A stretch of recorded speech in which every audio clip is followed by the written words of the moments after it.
9th standard part 1 text ബുക്കിലെ page number 25-ലെ second question. First question വരെ ഞാൻ മുമ്പേ ഒരു വീഡിയോയിൽ ഇട്ടിട്ടുണ്ടായിരുന്നു. What is the area of the square in the picture? What is the length of it sides? അപ്പോൾ ഫിഗറിൽ കാണിച്ചിരിക്കുന്ന നമ്മുടെ പച്ചക്കളറുള്ള ഭാഗത്തിൻ്റെ ഏരിയ കാണണം. പച്ചക്കളറുള്ള ഭാഗം എന്ന് പറയുന്നത്, ആ ഗ്രീൻ കളർ ഭാഗം എന്ന് പറയുന്നത് നമ്മുടെ റൈറ്റ് ട്രയാങ്കിളിൻ്റെ ആൾട്ടിറ്റ്യൂഡാണ്. അതിൻ്റെ ലംബത്തിനെ കൊണ്ടാണ്. അതായത് ഈ ഭാഗം ഒരു റൈറ്റ് ട്രയാങ്കിളാണ്. ഇതിൻ്റെ ഹൈപ്പട്ന്യൂസ്, ബേസ്, ആൾട്ടിറ്റ്യൂഡ് അതാണ് ഓർമ്മിക്കേണ്ടത്. അതിന് ഞാൻ ABC എന്ന് പേര് കൊടുത്തിട്ടുണ്ട്. ട്രയാങ്കിളിന് BC എന്ന് പറയുന്നതാണ് നമുക്ക് സ്ക്വയറിൻ്റെ സൈഡായിട്ട് വരിക. അതിന് hypotenuse square equal to base square plus altitude square എന്ന് പറയുന്ന ഇക്വേഷൻ അറിഞ്ഞാൽ മതി. BC ആണ് നമുക്ക് കാണേണ്ടത്. BC എന്ന് പറയുമ്പോൾ ആൾട്ടിറ്റ്യൂഡ്, ലംബം കാണാൻ വേണ്ടിയിട്ട് കർണം സ്ക്വയറിൽ നിന്ന് പാദം സ്ക്വയർ മൈനസ് ചെയ്താൽ അതിൻ്റെ റൂട്ട് കണ്ടാൽ മതി. അപ്പോൾ നമ്മൾ BC equal to altitude equal to root of hypotenuse square minus base square. Equation substitute ചെയ്ത് അവിടെ വാല്യൂ ഇട്ട് കൊടുക്കുമ്പോൾ 3.5 AC എന്ന് പറയുമ്പോൾ 3.5 ആണ്. 3.5 സ്ക്വയർ മൈനസ് 1.5 സ്ക്വയർ. 3.5ൻ്റെ സ്ക്വയർ 35ൻ്റെ സ്ക്വയർ 1225 ആണ്. 15ൻ്റെത് 225. പോയിൻ്റ് വന്നതുകൊണ്ട് നമുക്കത് 12.25 എന്ന് വരും. നമ്മുടെ ക്വസ്റ്റ്യനിൽ പോയിൻ്റ് കഴിഞ്ഞിട്ട് ഒരു സ്ഥാനം ഉള്ളതെങ്കിൽ, അതായത് സ്ക്വയർ കാണുമ്പം ഒരു സ്ഥാനം ഉള്ളതെങ്കിൽ അത് നമ്മൾ സ്ക്വയർ കണ്ടതിന് ശേഷം ഉത്തരം എഴുതും. അത് 2 സ്ഥാനം ഉണ്ടാവണം പോയിൻ്റ് കഴിഞ്ഞിട്ട്. അതുകൊണ്ടാണ് 25 പോയിൻറ്റിന് ശേഷം അങ്ങനെ വന്നത്. രണ്ടും സബ്ട്രാക്ട് ചെയ്യുന്ന സമയത്ത് 12.25 എന്നാണ് 2.25 മൈനസ് ചെയ്യുന്നത്. അപ്പോൾ ഉത്തരം റൂട്ട് 10 കിട്ടുക. അതായത് റൂട്ട് 10 കിട്ടുന്നത് BC എന്ന് പറയുന്ന സൈഡാണ്. നമ്മുടെ ഈ BC എന്ന് പറയുന്ന ഈ സൈഡാണ് റൂട്ട് 10 കിട്ടുക. അപ്പം നമുക്ക് എന്ത് കണ്ടുപിടിക്കണം? നമുക്കതിൻ്റെ ഏരിയ കാണണം. ഏരിയ കാണേണ്ട ഇക്വേഷൻ സൈഡ് ഇൻറ്റു സൈഡാണ്. റൂട്ട് 10 ഇൻറ്റു റൂട്ട് 10 കണ്ടാൽ 10 വരും. റൂട്ട് 10 ഇൻറ്റു ചെയ്താൽ 10 ആണ് വരിക. അടുത്ത question, calculate the area of A square and the length of it sides in each of the pictures below. ഇവിടെ കാണിച്ചിരിക്കുന്ന ഓരോ പിക്ചറിൻ്റെയും നമുക്ക് ഏരിയ കണ്ടുപിടിക്കണം. അതിനൊരു കാര്യമുണ്ട്.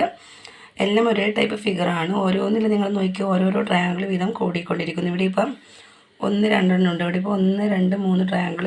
പിന്നെ ഇവിടെ 1, 2, 3 4ാമത്തെ ട്രയാങ്കിളിലാണ് നമ്മുടെ സ്ക്വയറിൻ്റെ സൈഡ് വന്നിട്ടുള്ളത്. അപ്പോൾ ഇവിടെ നോക്കേണ്ട കാര്യം 1, 1 ആകുമ്പോൾ ഇവിടെ റൂട്ട് 2 ആയിരിക്കും. ഇത് റൂട്ട് 3 ആയിരിക്കും. 1, 1 റൂട്ട് 2 റൂട്ട് 3 റൂട്ട് 4 ആയിരിക്കും. പിന്നെയുള്ളത് 1, 1 റൂട്ട് 2 റൂട്ട് 3 റൂട്ട് 4 റൂട്ട് 5 ആയിരിക്കും. അതൊരു ചെയിൻ പ്രോസസ്സാണ്. അപ്പോൾ ഇതിങ്ങനെ പോകുമ്പോൾ റൂട്ട് 2 റൂട്ട് 3 റൂട്ട് ഇങ്ങനെ ഓരോ വരിക്ക് നമ്മൾ കൂടുന്നത് ഓർമ്മിക്കുക. Root 2 root 3 root 4 root 5. ഇവിടെ എത്തുമ്പോൾ റൂട്ട് 5 ആയിരിക്കും. സ്ക്വയറിൻ്റെ സൈഡ് എന്ന് പറയുന്നത് റൂട്ട് 5 ആയിരിക്കും. നമുക്ക് നോക്കാം അതെങ്ങനെയാണ് കിട്ടുന്നത്. നമുക്ക് നോക്കാം. നമ്മുടെ ആദ്യത്തെ ഫിഗറിന് ഞാനിവിടെ ABCD എന്നുള്ള പേര് കൊടുത്തിട്ടുണ്ട്. അവിടെയുള്ള പോലെ തന്നെ 2 ട്രയാങ്കിളായിട്ടും നമുക്ക് അടുത്ത് അതിൻ്റെ സൈഡായിട്ടാണ് സ്ക്വയർ വരഞ്ഞിരിക്കുന്നത്. BC കാണേണ്ടത്, BC കാണുമ്പോൾ നമുക്കറിയാം ഇത് ഹൈപ്പട്ന്യൂസ് ആണ്. BC എന്ന് പറയുന്നത് ഹൈപ്പട്ന്യൂസ് ആണ്. BC എങ്ങനെ കാണും നമ്മൾ? 1 സ്ക്വയർ പ്ലസ് 1 സ്ക്വയർ ആണ് BC എന്ന് പറയുന്നത്. റൂട്ട് 2 കിട്ടും. പിന്നെ CD കാണുന്ന സമയത്ത്, അതായത് ഇത് കാണുമ്പോൾ നമ്മുടെ ഇത് 90 ഡിഗ്രിയാണ്. അപ്പോൾ ഇത് ബേസും ഇത് ആൾട്ടിറ്റ്യൂഡും ആയിരിക്കും. ആദ്യത്തെ ഫിഗറിൽ ഇത് രണ്ടും ബേസും ആൾട്ടിറ്റ്യൂഡും. ഇത് ABയും ACയും പെർപെൻഡിക്കുലർ സൈഡ്സ് ആയിട്ട് മാറും. ഇത് ഹൈപ്പട്ന്യൂസ്. അടുത്ത ഫിഗർ ആകുമ്പോൾ CD ആണ് ഹൈപ്പട്ന്യൂസ് വരിക. അപ്പോൾ CB square plus BD square എന്നാണ് വരിക. അപ്പോൾ root 2 square plus root 2 square plus 1 square എന്ന് വന്നു കഴിഞ്ഞാൽ റൂട്ട് 2 ആയിട്ട് മാറും.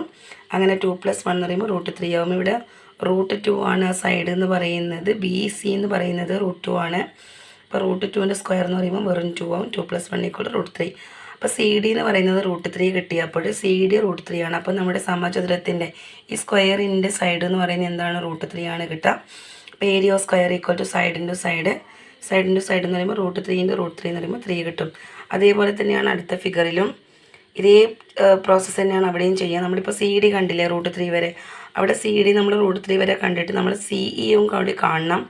അടുത്ത CE കാണുമ്പോൾ റൂട്ട് 3 സ്ക്വയർ പ്ലസ് 1 സ്ക്വയർ വരും. റൂട്ട് 3 സ്ക്വയർ എന്ന് പറയുമ്പോൾ 3 ആണ് വരിക. 3 + 1 = റൂട്ട് 4 = 2 എന്ന് വരും. ഏരിയ ഓഫ് സ്ക്വയർ എന്ന് പറയുമ്പോൾ സൈഡ് ഇൻറ്റു സൈഡാണ്. ഇവിടെ റൂട്ട് 4 ആയതുകൊണ്ട് നമുക്ക് 2 എന്ന് എഴുതാം. അല്ലെങ്കിൽ നമ്മൾ ഏരിയ കാണുമ്പോൾ റൂട്ട് 4 ഇൻറ്റു റൂട്ട് 4 എന്ന് പറയുമ്പോൾ വെറും 4. റൂട്ടുള്ള നമ്പർ 2 ഒരേപോലെ ഇൻറ്റു ചെയ്യുമ്പോൾ ആ നമ്പർ റൂട്ട് 2 ഇൻറ്റു റൂട്ട് 2 എന്ന് പറയുമ്പോൾ 2. √3 × √3 എന്ന് പറയുമ്പോൾ 3, √4 × √4 എന്ന് പറയുമ്പോൾ 4. അപ്പോൾ ഇവിടെ നമുക്ക് CE √4 ഞാനിവിടെ എഴുതിയിട്ട് 2, √4 2 ആണ് നമുക്കറിയാം. അതുകൊണ്ട് area of square equal to 2 × 2 4.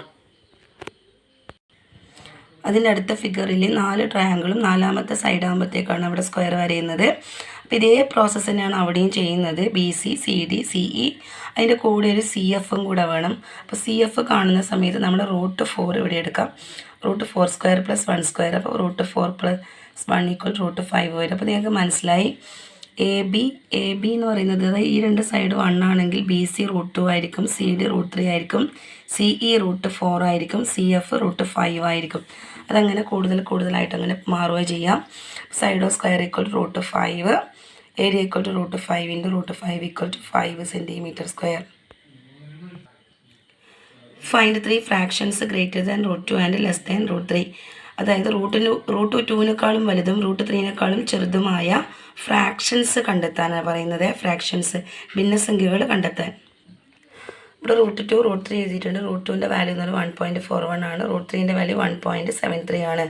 1.41 എന്ന് പറയുമ്പോൾ നമുക്ക് 141/100 എന്ന് എഴുതാം. അതുപോലെ 1.73 എന്ന് പറയുമ്പോൾ 173/100 എന്ന് എഴുതാം.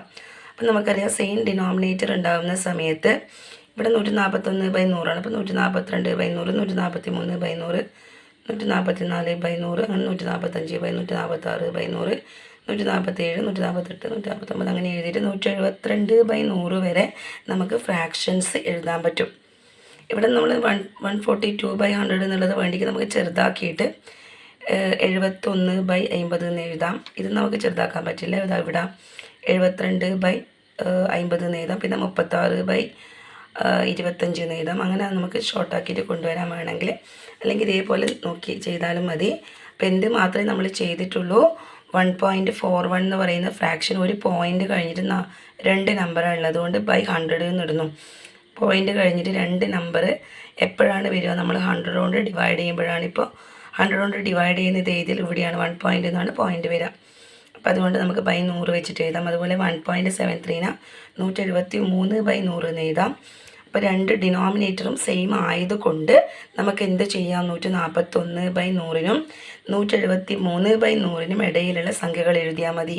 അത് 142 മുതൽ 172 വരെയുള്ള സംഖ്യകൾ 100 വെച്ചിട്ട് എഴുതി കഴിഞ്ഞാൽ നമുക്ക് √2നും √3ക്കും ഇടയിലുള്ള നമ്പേഴ്സായി.